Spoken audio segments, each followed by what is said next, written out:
Oh, well, last night a violent incident occurred in the Nkwem neighborhood of Bamenda, leaving a man tragically dead after unidentified gunmen assailants opened fire at the Asanji Plaza snack bar. This attack, like several others, doesn't just raise serious security concerns, but serves as a reminder of the relentless gun violence that has become a horrifying familiar part of life in the Midland zone since the war in Ambazonia began 8 years ago. Around 8 p.m. last night, chaos erupted at the Sanji Plaza snack bar in Mile 4 Nkwim. Unidentified gunmen burst into the establishment and opened fire in the building. Mr. Sanji Melvin Tenen owns the bar, which was full of customers enjoying their evening when the attack unfolded. Eyewitnesses recall hearing multiple gunshots, immediately sparking panic as people scrambled to escape.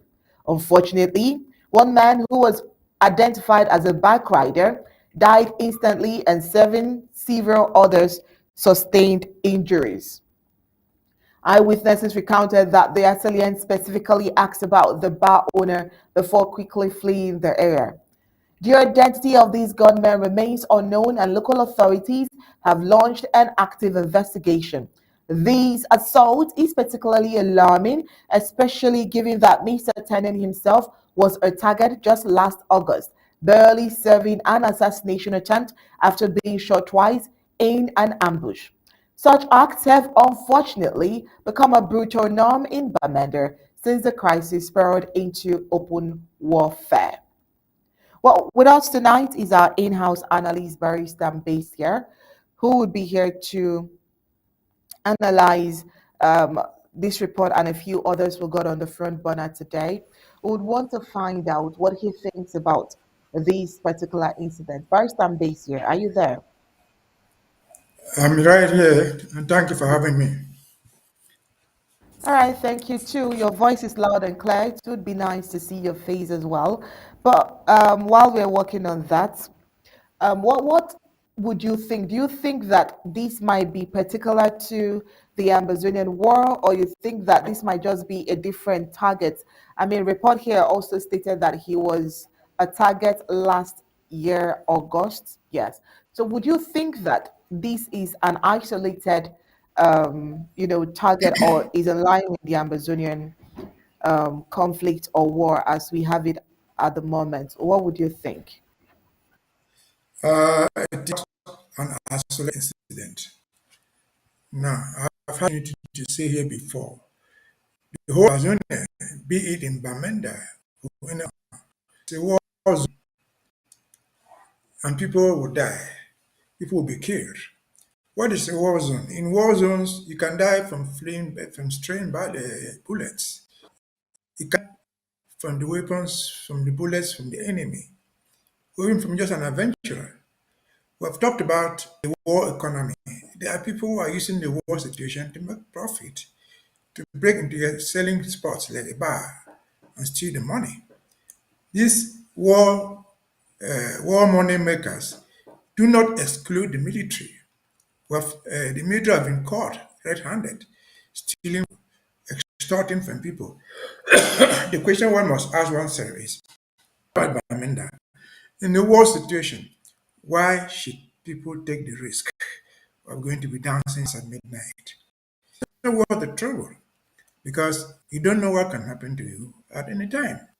Again, our streets are filled with armed groups.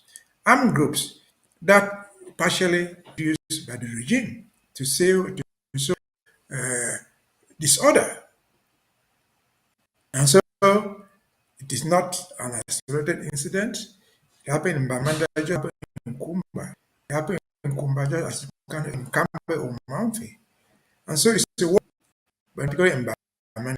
We have no high spike insecurity everywhere. Sponsored by the government. Yes. The aid people probably extort money for you for the color of your car. Who would extort money for because you are driving a car? Anything we should impunity.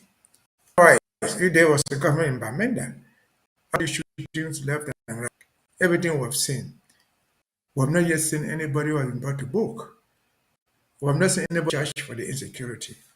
All we know is that government says we're investigating, and they continue to investigate, and no results will ever come out. Where on earth will the government be investigating some of the things which are people are caught red-handed? And so it's a war situation. If strongly that the government is using insecurity as a weapon to neutralize. Yes, this is somebody dying in Bamenda. The same way you saw people being adopted in Bambili, in Bamboo, extorting money from. And so again, it happened in a particular part of Bamenda. It could happen anywhere. It could happen anywhere in Amazon because overall, Amazonia is a war. Overall, Yaoundé has realized, they've recognized the fact that they've lost the war. The only thing left for them is to use fear to the people, to the population. Why? Because this war is not mostly fought by a marginal state army. No, they do a lot. But the ordinary fighters, the ordinary people who are confronting this regime are the civilians, those who enforce ghost towns, those who enforce lockdowns. And so they constitute part of our army, which they got to neutralize by using these tactics to frighten the citizens. Because it's a war being fought by everybody, and the Republic has nobody, they can identify the real enemies. And so they do everything possible to destroy us, at least as far as they can, before they go. Over to you. Oh, thank you so much for that clarification. And I like how you analyze that.